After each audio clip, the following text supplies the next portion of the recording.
ಎಲ್ಲ ನನ್ನ ಕುಂಭರಾಶಿಯ ಬಂಧುಗಳಿಗೆ ನಮಸ್ಕಾರ. ಇವತ್ತು ನಾನು ಕುಂಭರಾಶಿಯವರಿಗೆ ಈ ಗುರು ಸಂಚಾರ ಏನು 2ನೇ ತಾರೀಕಿಗೆ ಆಗ್ತಾಯಿದೆ, ಯಾವ ರೀತಿಯಾಗಿ ನಿಮಗೆ ಒಂದು ಫಲ ಕೊಡಬಹುದು, ಈ ಗುರು ಸಂಚಾರದಿಂದ ಆಗುವಂಥ ಲಾಭ ಏನು ನಷ್ಟ ಏನು ಹೇಳುವಂಥದ್ದು ಈ ವಿಡಿಯೋದಲ್ಲಿ ನಾನು ಹೇಳ್ತಾ ಹೋಗ್ತೇನೆ. ನಿಮ್ಮ ರಾಶ್ಯಾಧಿಪತಿ ಬಂದುಬಿಟ್ಟು ಶನಿ, ಅದು ಕೂಡ ಈ ಕುಂಭರಾಶಿಯವರು 7.5 ಕೊನೆಯ ಚರಣದಲ್ಲಿದ್ದವರು. ಇಷ್ಟು ದಿನ ಏನು ನಿಮಗೆ ಒಂದು ಗುರುಬಲ ಹೇಳುವಂಥದ್ದಿತ್ತು, ಆದರೆ ಈಗ ಗುರುಬಲ ಹೋಗ್ತಾ ಇದೆ. ನೀವು ತುಂಬ ವಿಡಿಯೋಗಳಲ್ಲಿ ನೋಡಿರ್ಬೋದು, ಗುರುಬಲ ಇಲ್ಲ, ಗುರುಬಲ ಹೋಗ್ತಾ ಇದೆ, ಎಚ್ಚರಿಕೆ ಹಾಗೆ ಹೀಗೆ ಅಂತ. ಆದರೆ ಗುರುಬಲ ಹೋಗ್ತಾ ಇರೋದ್ರಿಂದ ನೀವೇನು ಭಯ ಬೀಳುವಂಥದ್ದೇನು ಅವಶ್ಯಕತೆ ಇಲ್ಲ, ಅಥವಾ ಏನು ಅತಿಯಾದ ಎಚ್ಚರಿಕೆಯಿಂದನೇ ಇರಬೇಕು ಅಂತ ನಾನೇನು ಹೇಳೋದಿಲ್ಲ. ಇಲ್ಲಿ ಮಾಡ್ಕೋಬೇಕಾಗಿರುವಂಥದ್ದು ಏನು ಅಥವಾ ಮಾಡಬಾರ್ದೇ ಇರುವಂಥದ್ದು ಏನು ಹೇಳುವಂಥದ್ದು ಮಾತ್ರ ನಾನು ಹೇಳ್ತಾ ಹೋಗ್ತೇನೆ. ಹಾಗಂತ ಭಯ ಪಡುವಂಥದ್ದು ಏನೂ ಇಲ್ಲ. ನಾನು ನಿಮ್ಗೆ ಹೇಳ್ತಾ ಇರುವಂಥದ್ದು ಈ ಗುರುಬಲ ಏನು ಹೋಗ್ತಾ ಇದೆ ಈ ಕುಂಭರಾಶಿಯವರಿಗೆ, ನಾನು ಹೇಳ್ತಾ ಇರುವಂಥದ್ದು ಇದು ರಾಶಿಯ ಗೋಚಾರ ಫಲವಷ್ಟೇ, ಇದು ನೆನಪಲ್ಲಿಟ್ಕೊಳ್ಳಿ. ಆದರೆ ನಿಮ್ಮ ಮೂಲ ಜಾತಕದಲ್ಲಿ ಬೇರೆಯೇ ಇರ್ತದೆ. ಕೆಲವೊಬ್ರದ್ದು ಮೂಲ ಜಾತಕದಲ್ಲಿ ಬಂದುಬಿಟ್ಟು ಗುರುಬಲ ಇರ್ತದೆ, ಕೆಲವೊಬ್ಬರ ಮೂಲ ಜಾತಕದಲ್ಲಿ ಗುರು ದಶೆ ಕೂಡ ಇರ್ತದೆ. ಎಲ್ರಿಗೂ ಒಳ್ಳೆಯದೇ ಆಗ್ತದೆ. ಈ ರಾಶಿ ಗೋಚಾರದಲ್ಲಿ ಮಾತ್ರ ಈ ಗುರುಬಲ ಇರೋದಿಲ್ಲ, ಆಯಿತಾ? ಏನಾದರೂ ಅಂಥ ಸಮಸ್ಯೆ ಕಂಡು ಬಂದಲ್ಲಿ ನಾನು ಕೊಟ್ಟಿರುವಂಥ ಈ ವಾಟ್ಸಪ್ ನಂಬರಿಗೆ ನಾನು ಖಂಡಿತವಾಗ್ಲೂ ಕಾಂಟ್ಯಾಕ್ಟ್ ಮಾಡಿ ನಿಮ್ಮ ಮೂಲ ಜಾತಕ ಒಂದು ಸರಿ ಪರಿಶೀಲನೆ ಮಾಡಿದ್ರೆ ನಿಮ್ಗೆ ಗುರುಬಲ ಇದೆಯೋ ಪರ್ಸ್ನಲ್ ಆಗಿ ಅಥವಾ ಇಲ್ಲವೋ, ಅಥವಾ ಗುರು ದಶೆ ಇದೆಯೋ ಅಥವಾ ಬೇರೆ ಯಾವುದಾದ್ರು ದಶೆ ಇದೆಯೋ ಅಂದ್ಕೊಂಡ್ಬಿಟ್ಟು ತಿಳ್ಕೊಬೋದು. ಇನ್ನೊಂದು ನಿಮ್ಗೆ ಮುಖ್ಯವಾಗಿ ಹೇಳಬೇಕು ಅಂತಂದರೆ, ಎಲ್ಲೋ ಒಂದು ಕಡೆಗೆ ನಿಮ್ಮ ಜಾತಕ, ನಿಮ್ಮ ಮೂಲ ಜಾತಕ ಅನುಗುಣವಾಗೇ ನಿಮ್ಮ ಆರೋಗ್ಯ ಆಗಿರಲಿ, ವಿದ್ಯಾಭ್ಯಾಸ, ಉದ್ಯೋಗ ಪ್ರತಿಯೊಂದು ನಡ್ಕೊಂಡು ಹೋಗ್ತಾ ಇರುವಂಥದ್ದು, ಇದು ತಿಳ್ಕೊಳ್ಳಿ. ಇವ್ರು ಏನೋ ಹೇಳ್ತಾ ಇದ್ದಾರೆ, ಇದು ಯಾವುದು ಆಗದೆ ಹೋಗಿರುವಂಥ ಕೆಲಸ ಅಂದ್ಕೊಂಡ್ಬಿಟ್ಟು ನೀವು ಹಾಗೇ ಕೂತ್ಕೊಂಡ್ರೆ ಕೆಲವೊಂದಿಷ್ಟು ಈ ಗ್ರಹ ಗೋಚಾರ ಫಲದಿಂದ ಏನಾಗ್ತದೆ ಕೇಳಿದ್ರೆ ಅನಾರೋಗ್ಯ ಆಗ್ಬೋದು ಅಥವಾ ಬಿಸ್ನೆಸ್ ಲಾಸ್ ಆಗ್ಬೋದು. ಹೀಗಾದಾಗ ಈ ಹಾಸ್ಪಿಟ್ಲ್ಗೆ ಹೋಗ್ಬಿಟ್ಟು ಲಕ್ಷಾಂತರ ರೂಪಾಯಿ ನೀವು ಖರ್ಚು ಮಾಡುವಂಥ ಬದಲಿಗೆ ಯಾವುದಾದ್ರು ಒಂದು ನುರಿತ ಜ್ಯೋತಿಷಿಗಳಿಗೆ ನಿಮ್ಮ ಜಾತಕ ತೋರಿಸಿದ್ದಲ್ಲಿ ಒಂದು 500-1000 ಒಳಗಡೆ ಎಲ್ಲ ಕೆಲಸ ಮುಗಿಸ್ಬೋದು ಈ ಸಣ್ಣ ಪುಟ್ಟ ಪರಿಹಾರದಿಂದ. ನೀವು ಏನನ್ನೂ ಮಾಡ್ಕೊಳ್ದೇನೆ ನನ್ನ ಹಣೆ ಬರನೇ ಇಷ್ಟು ಅಂದ್ಕೊಂಡಂದರೆ ಹಾಸ್ಪಿಟ್ಲೋ ಅಥವಾ ಬಿಸ್ನೆಸ್ ಲಾಸೋ ಮತ್ತೇನಾದರೂ ಒಂದು ಲಾಸನ್ನು ನೀವು ಅನುಭವಿಸ್ತಾ ಇರಬೇಕಾಗ್ತದೆ. ಇಲ್ಲಿ ಪ್ರಮುಖವಾಗಿ ಒಂದು ವ್ಯಕ್ತಿಗತವಾಗಿ ನೀವು ತಿಳ್ಕೋಬೇಕಾಗಿರೋದು ಇಷ್ಟೇ, ಭಗವಂತ ನೇರವಾಗಿ ನಿಮಗೆ ಏನನ್ನೂ ಕೊಡೋದಿಲ್ಲ. ಭಗವಂತ ನೇರವಾಗಿ ಗ್ರಹಗಳ ಮುಖಾಂತರವೇ ನಿಮಗೆ ತಲುಪುವಂಥದ್ದು. ಗ್ರಹಗಳೇ ಬಂದುಬಿಟ್ಟು ನಿಮಗೆ ನಿಜವಾದ ಫಲಗಳನ್ನು ನಿಮಗೆ ತಲುಪಿಸುವಂಥ ಕೆಲಸಗಳನ್ನು ಮಾಡ್ತಾ ಇರ್ತದೆ ಹೇಳುವಂಥದ್ದು ಅದು ನಿಮಗೆ ತಿಳಿದಿರಲಿ. ಹಾಗಾದರೆ ಈ ಗುರುಬಲ ಹೋಗ್ತಾ ಇದೆ, ಇದಕ್ಕೆ ನಾವೇನು ಮಾಡಬೇಕು ಅಥವಾ ಗುರುಬಲ ತಂದುಕೊಳ್ಳಿಕ್ಕೆ ನಾನೇನು ಮಾಡಬೇಕು ಅಂತಂದರೆ, ಇಲ್ಲಿ ನಿಮ್ಮ ಶ್ರಮದ ಅಗತ್ಯ ತುಂಬ ಇರ್ತದೆ, ನಿಮ್ಮ ಕೆಲಸ ಜಾಸ್ತಿ ಆಗ್ತದೆ, ಮತ್ತೇನೂ ಇಲ್ಲ. ಗುರುಬಲ ಇಲ್ಲದಿದ್ದಾಗ, ಗುರುಬಲ ಇದ್ದಾಗ ಶ್ರಮ ಕಮ್ಮಿ, ಲಾಭ ಜಾಸ್ತಿ ಆಗ್ತದೆ. ಗುರುಬಲ ಇಲ್ಲದೇ ಇದ್ದಾಗ ಶ್ರಮ ಜಾಸ್ತಿ, ಲಾಭ ಸ್ವಲ್ಪ ಕಡಿಮೆ ಆಗ್ತದೆ. ಅಂದರೆ ಅತಿಯಾದ ಲಾಭ ಕಮ್ಮಿ ಆಗೋದಿಲ್ಲ, 1% ಲಾಭ ಕಮ್ಮಿ ಆಗ್ಬೋದು. ಆದರೆ ಇಲ್ಲಿ ನೀವು ಪ್ರಮುಖವಾಗಿ ಮಾಡಬೇಕಾಗಿರುವಂಥದ್ದು ಶ್ರಮದಿಂದನೇ ಏಳ್ಗೆ. ಅದು ಒಂದು ಗಾದೆನೇ ಇದೆ, ಕಾಯಕವೇ ಕೈಲಾಸ, ಮಾಡಿದ್ದುಣ್ಣೋ ಮಹಾರಾಯ ಅಂದ್ಕೊಂಡು ನೀವು ಏನನ್ನು ಮಾಡ್ತೀರೋ ಅಷ್ಟನ್ನು ಗಳಿಸ್ಕೊಳ್ತೀರ. ಅದರಲ್ಲೂ ಕೂಡ ಕೆಲವೊಂದು ಕ್ಷೇತ್ರಗಳಲ್ಲಿ ಉತ್ತಮವಾದ ಲಾಭ ಕೂಡ ಇದೆ. ಅದರಲ್ಲಿ ಪ್ರಥಮವಾಗಿ ಕ್ರೀಡಾಪಟುಗಳಿಗೆ, ಕ್ರೀಡೆಯಲ್ಲಿ ಯಾರು ಕ್ರೀಡಾಪಟುಗಳಿರ್ತಾರೆ ಅವರಿಗೆಲ್ಲ ಕೂಡ ಅತ್ಯುತ್ತಮವಾದಂಥ ಒಂದು ಫಲನೇ ಈ ವರ್ಷದಲ್ಲಿ ಕಾತ್ಕೊಂಡಿದೆ. ಅದೇ ರೀತಿಯಾಗಿ ಮುಂದೆ ನೋಡೋದಿದ್ರೆ ಒಂದು ಸ್ವಲ್ಪ ಸಾಲ ಹೆಚ್ಚಾಗ್ಬೋದು, ಸಾಲ ಮಾಡ್ಕೊಳ್ಳೋಕೆ ಹೋಗಬೇಡಿ. ಇದೆಲ್ಲ ನಮ್ಮ ಕೈಯಲ್ಲೇ ಇರುತ್ತೆ. ಗುರುಬಲ ಇಲ್ಲ, ಏನೋ ತೊಂದರೆ ಅಂದ್ಕೊಂಡು ಏನೂ ಇಲ್ಲ, ಎಲ್ಲ ನಮ್ಮ ಕೈಯಲ್ಲೇ ಇರುತ್ತೆ. ಸಾಲ ಮಾಡ್ಕೊಳ್ದೇ ಇದ್ರೆ ಆಯಿತು. ನಿಮ್ಮ ಹತ್ರ ತೀರಿಸ್ಲಿಕ್ಕೆ ಆಗ್ತದಾ? ಸಾಲ ಮಾಡ್ಕೊಳ್ಳಿ. ತೀರಿಸ್ಲಿಕ್ಕೆ ಆಗೋದಿಲ್ವ? ಸಾಲ ಮಾಡ್ಕೊಳ್ಳೋಕೆ ಹೋಗಬೇಡಿ. ದಿನಾಲೂ ಬಂದುಬಿಟ್ಟು ನಾವು ತುಪ್ಪದಲ್ಲೇ ತಿನ್ನಬೇಕು ಅಂತಿಲ್ಲ, ಒಂದು ದಿನ ನೀರಲ್ಲೂ ಕೂಡ ತಿಂದರೂ ಮನುಷ್ಯ ಬದುಕ್ತಾನೆ ಅಲ್ವಾ? ಹಾಗಾಗಿ ಕೆಲವೊಂದಿಷ್ಟು ಅನ್ವಾಂಟೆಡ್ ಕಮಿಟ್ಮೆಂಟ್ಗಳು ನಿಮ್ಗೆ ಬೇಡ. ಈ ಅನ್ವಾಂಟೆಡ್ ಕಮಿಟ್ಮೆಂಟ್ಗಳು ನೀವು ಇಟ್ಕೊಂಡ್ರೆ ಅಥವಾ ಕೆಲವೊಂದಿಷ್ಟು ಶೋಕಿಗಳನ್ನು ನಾವು ಮಾಡೋಕ್ಕೆ ಹೋದರೆ ಜೀವನದಲ್ಲಿ ಸಾಲಗಳು ಜಾಸ್ತಿ ಆಗ್ತದೆ. ಅಂಥವು ಕೆಲವೊಂದಿಷ್ಟು ಶೋಕಿಗಳು ಬಿಡಬೇಕು, ಅನ್ವಾಂಟೆಡ್ ಕಮಿಟ್ಮೆಂಟ್ಗಳು ಬಿಟ್ಟರೆ ನಿಮಗೆ ಏನೂ ತೊಂದರೆ ಆಗೋದಿಲ್ಲ. ಹಾಗಾಗಿ ಸಾಲ ಮಾತ್ರ ಮಾಡ್ಕೊಳ್ಳೋಕೆ ಹೋಗಬೇಡಿ. ಸಾಲ ಮಾಡಿಸ್ಕೊಂಡ್ರೆ ನಿಮಗೆ ಅದನ್ನು ತೀರಿಸ್ಕೊಳ್ಳೋಕ್ಕಾಗೋದಿಲ್ಲ. ಮತ್ತು ಕೆಲವೊಬ್ಬರು ಸಾಲಕ್ಕೆ ತಾವು ವಿಟ್ನೆಸ್ ಹಾಕೋಕ್ಕೆ ಹೋಗಬೇಡಿ, ಜಾಮೀನು ಕೊಡಲಿಕ್ಕೆ ಹೋಗಬೇಡಿ, ಅಲ್ಲೂ ಕೂಡ ನೀವು ತಗಲಾಕೊಳ್ಳೋವಂಥ ಸಾಧ್ಯತೆಗಳು ತುಂಬ ಇರ್ತದೆ. ಅದೇ ರೀತಿಯಾಗಿ ಅತಿಯಾದ ನಂಬಿದಂಥ ಸ್ನೇಹಿತರು ಕೂಡ ಇವಾಗ ನಿಮಗೆ ಶತ್ರುಗಳಾಗಬಹುದು. ಮತ್ತು ನಿಮ್ಮ ದಾಯವಾದಿ ಬಂಧುಗಳಿಂದನೂ ಕೂಡ ಕೆಲವೊಂದಿಷ್ಟು ಕಲಹಗಳು ಕೂಡ ಆಗ್ತದೆ. ಹಾಗಾಗಿ ಇಲ್ಲಿ ಮಾತೇ ಮುತ್ತಾಗಿರಬೇಕು. ಇಂಥ ಕಲಹಗಳಿಗೆ ಮಾತೇ ಮುತ್ತಾಗಿರಬೇಕು. ನಾನು ನಿಮ್ಗೆ ಏನು ಹೇಳಿದೆ ಸ್ಟಾರ್ಟಿಂಗಲ್ಲಿ, ಗುರುಬಲ ಇಲ್ಲದಿದ್ರೂ ಕೂಡ ನಾವು ಜೀವನ ಮಾಡ್ಬೋದು, ಏನನ್ನ ಮಾಡಿದ್ರೆ ನಾವು ಬಲ ತಂದ್ಕೋಬೋದು ಅನ್ನುವಂಥದ್ದೇ ಈ ವಿಡಿಯೋದ ಉದ್ದೇಶ ನಂದು. ಇಲ್ಲಿ ಸ್ನೇಹಿತರು ಮತ್ತು ಬಂಧುಗಳಿಂದ ಕಲಹ ಅಂದ್ಕೊಂಡಿದೆ. ಅವ್ರ ಹತ್ರ ನೀವು ಎಷ್ಟಕ್ಕೆ ಬೇಕೋ ಅಷ್ಟೇ ಮಾತಾಡಿದರೆ ಕಲಹ ಎಲ್ಲಿಂದ ಬಂತು ಅಲ್ಲಿ? ಇಲ್ವಲ್ಲ. ನಿಮ್ಗೇನು ಕೆಲಸ ಇದೆಯೋ ಅಷ್ಟು ಮಾತ್ರ ಮಾತಾಡಿ. ಕಲಹ ಆಗುವಂಥ ಸಂದರ್ಭ ಇದ್ದರೆ ಅಲ್ಲಿಂದ ನಿಮ್ಮ ಜಾಗ ಖಾಲಿ ಮಾಡಿ ಅಷ್ಟೇ. ಇನ್ನು ಆರೋಗ್ಯದ ವಿಚಾರದಲ್ಲಿ ಬಂದುಬಿಟ್ಟು ಒಂದು ಸ್ವಲ್ಪ ಕಾಳಜಿ ವಹಿಸಬೇಕಾಗ್ತದೆ ಕುಂಭರಾಶಿಯವರು.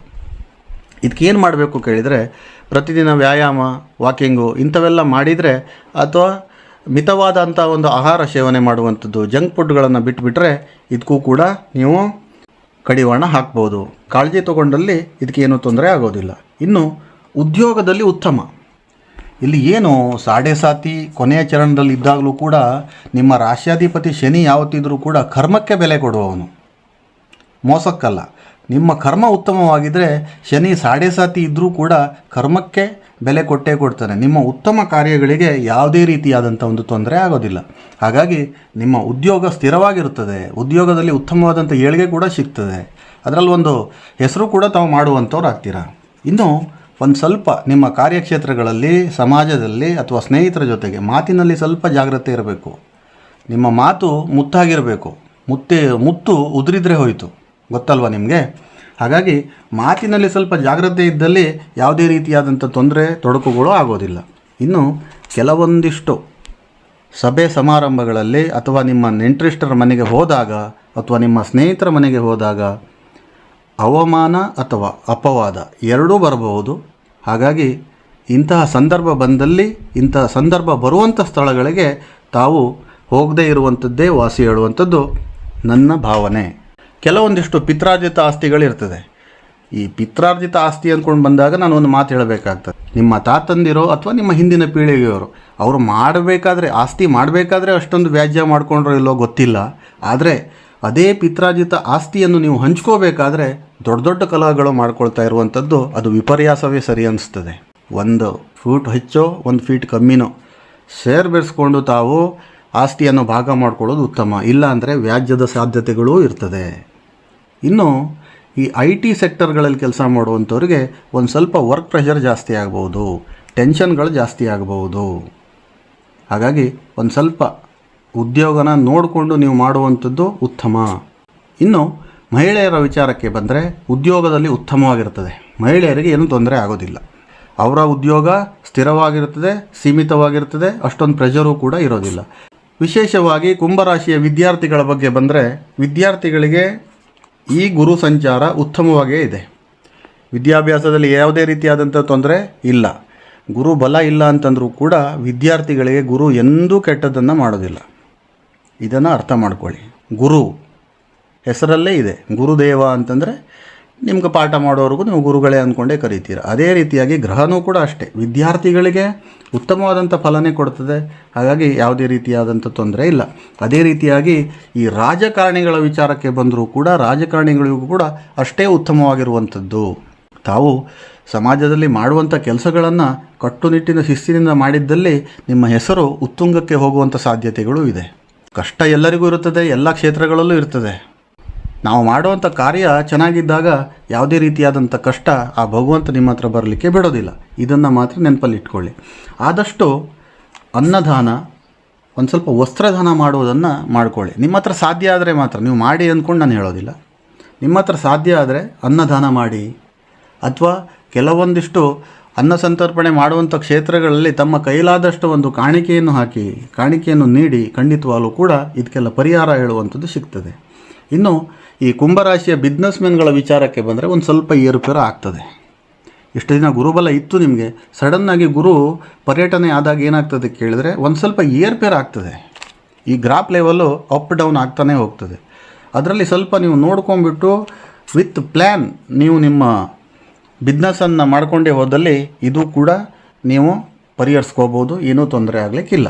ಇಷ್ಟು ಹೇಳಿದ ಮೇಲೂ ಕೂಡ ನಿಮಗೆ ಮತ್ತೊಮ್ಮೆ ಹೇಳ್ತೇನೆ, ಇಲ್ಲ ನೀವು ಹೇಳಿದ್ದೆಲ್ಲ ಸುಳ್ಳೇ ಆಗ್ತಾಯಿದೆ, ನಮ್ಮ ಜೀವನದಲ್ಲಿ ಏನೂ ಆಗ್ತಾಯಿಲ್ಲ ಅಂತಂದಾಗ ನಿಮ್ಮ ಮೂಲ ಜಾತಕ ನುರಿತ ಜ್ಯೋತಿಷಿಗಳಿಗೆ ಅಥವಾ ನಿಮ್ಮ ಹತ್ತಿರದ ಗೊತ್ತಿರುವಂಥ ಒಂದು ಜ್ಯೋತಿಷಿಗಳಿಗೆ ತೋರಿಸಿ. ಇಲ್ಲ ನಮ್ಗೆ ಯಾರೋ ಗೊತ್ತಿಲ್ಲ ಅಂತಂದರೆ ನಾವು ಕೊಟ್ಟಿರುವಂಥ ವಾಟ್ಸಪ್ ನಂಬರಿಗೆ ನೀವು ಸಂಪರ್ಕ ಮಾಡಿ. ಖಂಡಿತವಾಗಲೂ ಕೂಡ ಇದಕ್ಕೆ ಒಂದು ಸೊಲ್ಯೂಷನ್ನು ಅಥವಾ ಒಂದು ಪರಿಹಾರ ಹೇಳುವಂಥದ್ದನ್ನು ನಮ್ಮ ಕಡೆಯಿಂದ ನಾವು ಮಾಡ್ತೇವೆ. ಆಯಿತಾ? ಇನ್ನು ಒಂದು ಸ್ವಲ್ಪ ನಿಮ್ಮ ಹಿತಶತ್ರುಗಳ ಕಾಟ ಜಾಸ್ತಿ ಆಗ್ಬೋದು ಅಥವಾ ಶತ್ರುಗಳ ಕಾಟ ಜಾಸ್ತಿ ಆಗ್ಬೋದು.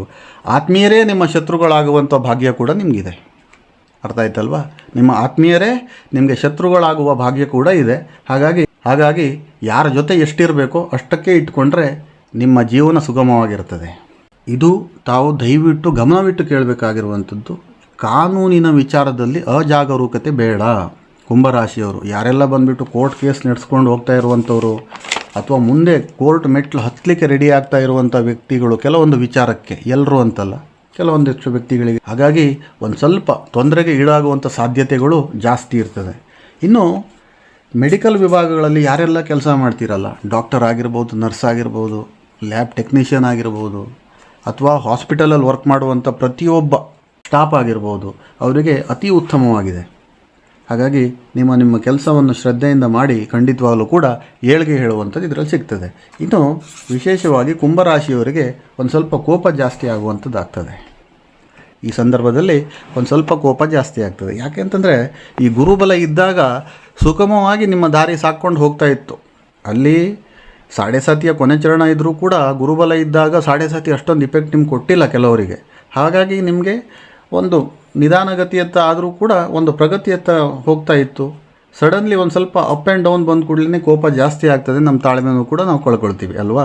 ಹಾಗಾಗಿ ಇಂತಹ ಒಂದು ಕೋಪ ಜಾಸ್ತಿ ಆಗುವಂಥ ಸಾಧ್ಯತೆ ಇದೆ. ಒಂದು ಸ್ವಲ್ಪ ಕೋಪನ ಕಮ್ಮಿ ಮಾಡ್ಕೋಬೇಕಾಗ್ತದೆ. ಇನ್ನು ಕಾನೂನಿನ ವಿಚಾರ ಅಂತಂದೆ. ಕಾನೂನಿನ ವಿಚಾರದಲ್ಲಿ ಏನಾದರೂ ಲಿಟಿಗೇಷನ್ ಅಂಥವಿದ್ದರೆ ನೀವು ಸ್ವಲ್ಪ ಸೂಕ್ಷ್ಮವಾಗಿ ಜಾಗರೂಕತೆಯಿಂದ ಇರಬೇಕು. ಅದೇ ರೀತಿ ಈ ಕಾನೂನು ಕಾಯಕ ಮಾಡುವವರಿಗೆ, ಅಡ್ವೊಕೇಟ್ ಆಗಿರ್ಬೋದು, ಜಡ್ಜ್ ಆಗಿರ್ಬೋದು, ಅಥವಾ ಕೋರ್ಟಲ್ಲಿ ಸ್ಟಾಫಾಗಿ ವರ್ಕ್ ಮಾಡ್ತಾ ಇರುವಂಥವ್ರು ಇರ್ಬೋದು, ಅವರಿಗೆಲ್ಲ ಅತಿ ಉತ್ತಮವಾಗಿದೆ. ಖಂಡಿತವಾಗಲೂ ಕೂಡ ಇವರಿಗೆ ಏಳಿಗೆ ಹೇಳುವಂಥದ್ದು ಜೀವನದಲ್ಲಿದೆ.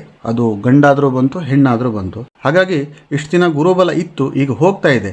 ಹಾಗಾಗಿ ಆ ಗುರುಬಲನ ಅದೇ ರೀತಿ ಒಂದು ಸ್ಟೇಬಲ್ ಆಗಿ, ಒಂದು ಸ್ಥಿರ ರೀತಿಯಿಂದ ನೀವು ಕಾಪಾಡಿಕೊಂಡು ಹೋಗಬೇಕು ಅಂತಂದರೆ ಗುರು ಶಾಂತಿ ಮಾಡಿಸಿ, ಅಥವಾ ರಾಯರ ಮಠಕ್ಕೆ ಭೇಟಿ ಕೊಡಿ. ಶ್ರೀಧರ ಸ್ವಾಮಿಗಳ ಮಠ ಆಗಿರ್ಬೋದು, ಮಂತ್ರಾಲಯ ಆಗಿರ್ಬೋದು, ಶಿರಡಿ ಸಾಯಿಬಾಬಾ ಆಗಿರ್ಬೋದು, ನಿಮಗೆ ಹತ್ತಿರವಾದಂಥ ಮಠಗಳಿಗೆ ಭೇಟಿ ಕೊಡಿ. ಗುರು ದತ್ತಾತ್ರೇಯರ ಮಠಕ್ಕೆ ಭೇಟಿ ಕೊಡಿ. ಖಂಡಿತವಾಗಲೂ ಕೂಡ ನಿಮ್ಮ ಜೀವನ ಈ ಗುರು ಪರ್ಯಟನೆಯಿಂದ, ಈ ಗುರು ಸಂಚಾರದಿಂದ ಗುರುಬಲ ಹೋಗ್ತಾ ಇದೆ ಹೇಳುವಂಥದ್ದು ಭಯ ಬೇಡ. ಮತ್ತು ಹೆದರಿಕೆ ಹೇಳುವಂಥದ್ದು ಇಟ್ಕೋಬೇಡಿ. ಏನಾಗ್ತದೋ ಮುಂದೆ, ನನ್ನ ಬಿಸ್ನೆಸ್ ಏನಾಗ್ತದೋ, ಏನು ಮಾಡೋದು ಮುಂದೆ ಹೇಳುವಂಥದ್ದು ಕೈ ಬಿಟ್ಕೊಂಡು ಕೂತ್ಕೋಬೇಡಿ. ಅಂತಹ ಏನೇ ತೊಂದರೆ ಇದ್ದರೂ ಕೂಡ ನಮ್ಮ ವಾಟ್ಸಪ್ ನಂಬರಿಗೆ ನೀವು ಕಾಂಟ್ಯಾಕ್ಟ್ ಮಾಡಿ. ಖಂಡಿತವಾಗಲೂ ಕೂಡ ಇದಕ್ಕೊಂದು ಪರಿಹಾರ ಹೇಳುವಂಥದ್ದು ನಾನು ಹೇಳ್ತೇನೆ ನಿಮಗೆ. ಅದಕ್ಕೇನು ಜಾಸ್ತಿ ಖರ್ಚು ಆಗೋದಿಲ್ಲ. ನೋಡಿ, ಅದು ನಿಮಗೆ ಬಿಟ್ಟಿರುವಂಥ ವಿಚಾರ. ಹಾಗಾಗಿ ಬರುವಂಥ ದಿನಗಳು ನಿಮಗೆ ಶುಭವಾಗಿರಲಿ ಅಂತ ಹೇಳ್ತಾ ಮತ್ತೊಮ್ಮೆ ಎಲ್ರಿಗೂ ನಮಸ್ಕಾರ. ಸರ್ವೇ ಜನ ಸುಖಿನೋ ಭವಂತು.